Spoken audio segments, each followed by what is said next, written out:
Hello, good afternoon, and today it's Friday again and we are cooking again. Today the weather hasn't been very summery, so it's a bit chilly, so we have decided to make a stew for you. So we are, well, not we, Arnòt is making a waterblommetjiebredie.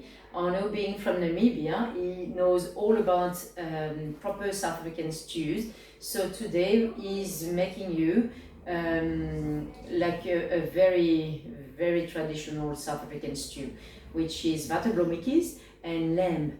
We use lamb shanks for our stew, but he's going to talk you through the process of his stew for today, and it's all about vlees, rice and aardappel. So tonight we will eat meat, rice and potato stew. Fantastic, I'm really looking forward to that, so let's get started.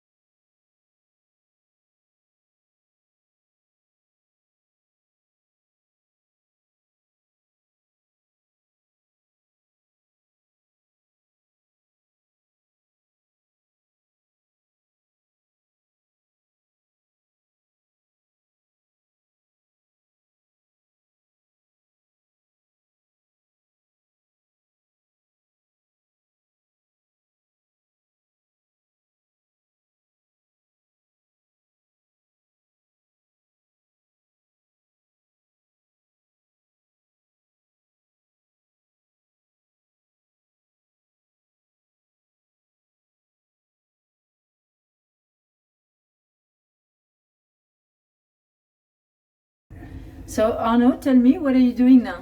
Well, now I'm warming up the pot, making sure that the oil is nice and hot. First I'm going to brown the onions just to get some flavor on them. Then I'm going to add a little bit of rosemary and then add the lamb to brown them off. So make sure the pot is really hot. Cool, now the oil is screaming hot. You can test it by dropping in a little piece of onion. If it goes like that, then you know it's correct. Okay, add an onion.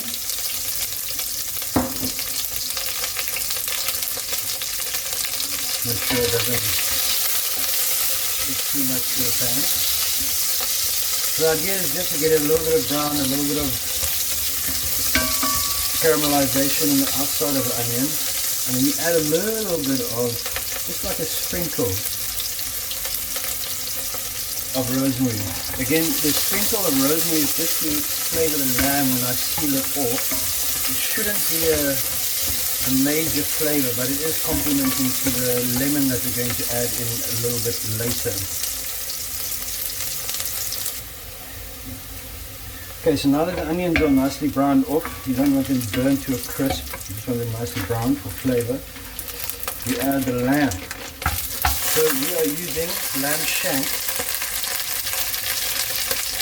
It's been cut up. Beautiful lamb.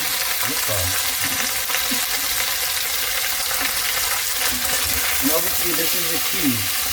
You want your lamb to be sealed off as properly as possible. The more caramelization you have on your lamb, the better.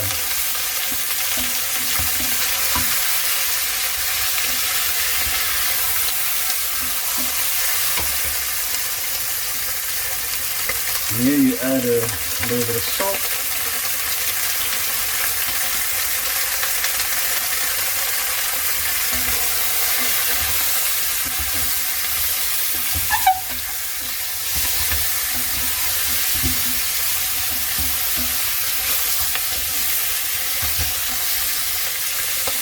Right, so now the meat's nicely browned off. You can still go a little bit more, but you don't want to burn it. So that color is quite nice and brown, nice and dark.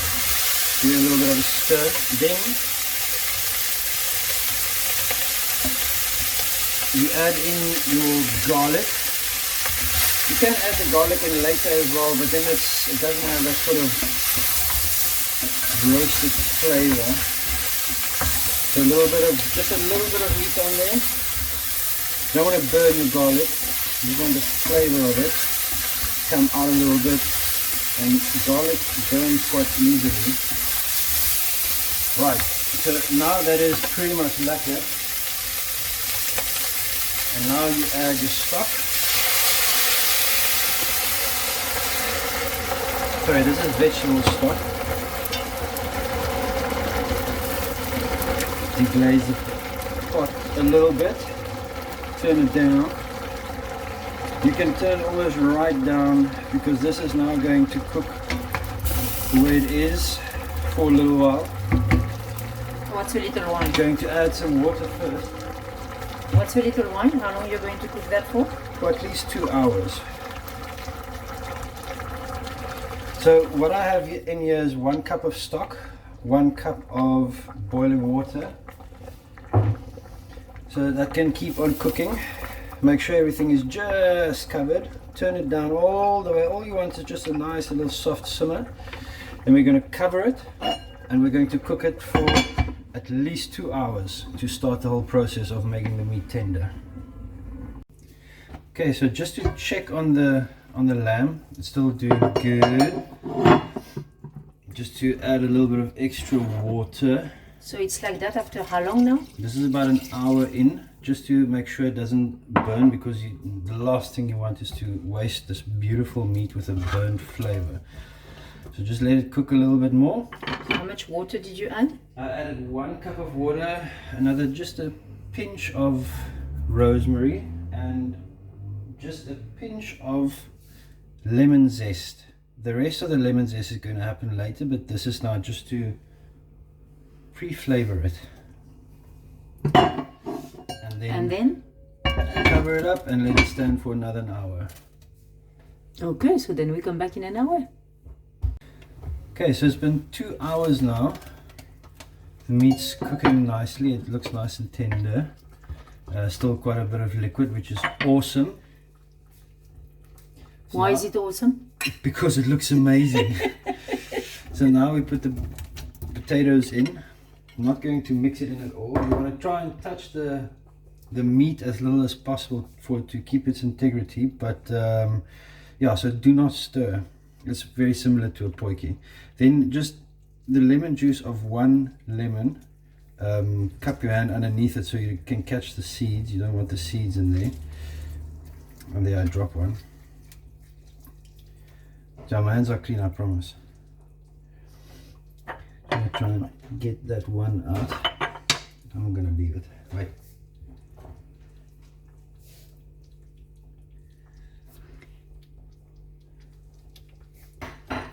Then add a little bit more of the lemon zest, and then cover it up. Actually, you need some more water for that. Alright, so I'm just going to add another cup of water to this one. Just so it's just even it out a little bit, you know. More than enough liquid there. And close it up and leave it for another hour. Don't touch, don't stir, don't do anything. Awesome. So it's been about 3.5 hours since we started, and this is now an hour later. It still hasn't been stirred. The waterblommetjies that we are using are frozen, so it's very important not to defrost them when you put them in, otherwise they become soft and soggy and gooey and not great. So just place them on top. I'm going to add some pepper. The whole flavor profile is going to be lemon and pepper, and this is where the pepper comes in. So liberally put it on top. Once it starts melting and falling apart, it will work its way into the stew itself. Put a little bit on the side, and boom, then you cover it up and leave it again for about another 10-15 minutes, just to wait for the waterblommetjies to actually defrost. Okay, so it's now been about 15 to 20 minutes later. The frozen waterblommetjies have started to loosen up a little bit. They're starting to become nice and soft. Still, don't stir them too much. And you add a little bit of lemon juice. The waterblommetjies is a predominant lemon bean sort of flavor. And the reason why I'm making this black pepper and lemon is because it really complements both the lamb and the waterblommetjies itself. So the 2 lemons that I started to zest right at the beginning, I used their juice, but this is a personal preference. So you just put a little bit of lemon juice in. I'll say I used about half of the 2 lemons worth of juice, and then I'll add the rest and the final bit of lemon zest, and then I'll give it a gentle stir. This is the first time since we started that I will give it a gentle stir. So yeah, you literally just want to mix it together a little bit, bring some of the stuff to the top, bring some of the waterblommetjies to the bottom. Still, you do not add any water. You do not want to mush everything up. It's very important. See, the meat is nice and tender, falling off the bone. Cover it up, and then it will be about another half an hour to 45 minutes at the most before it's ready. What I normally do is I can cook it for about another half an hour and then turn off the heat and just keep the lid on so that it just slowly steams. The sauce thickens a little bit. I'm not a big fan of adding mise or anything like that, so I'll just let it do that all by itself. But yeah, not too much water, not too much liquids, and now we just leave it for the final stretch. And tell me, what's in that pot over there? In this pot we've got a mix of brown, black and white rice. This comes from Indonesia, from my sister, and it smells absolutely amazing. It's my first time trying this, but it's cooking nicely, and the wild flavors of that rice I think will really complement the flavors of the waterblommetjies. So I can't wait to try it.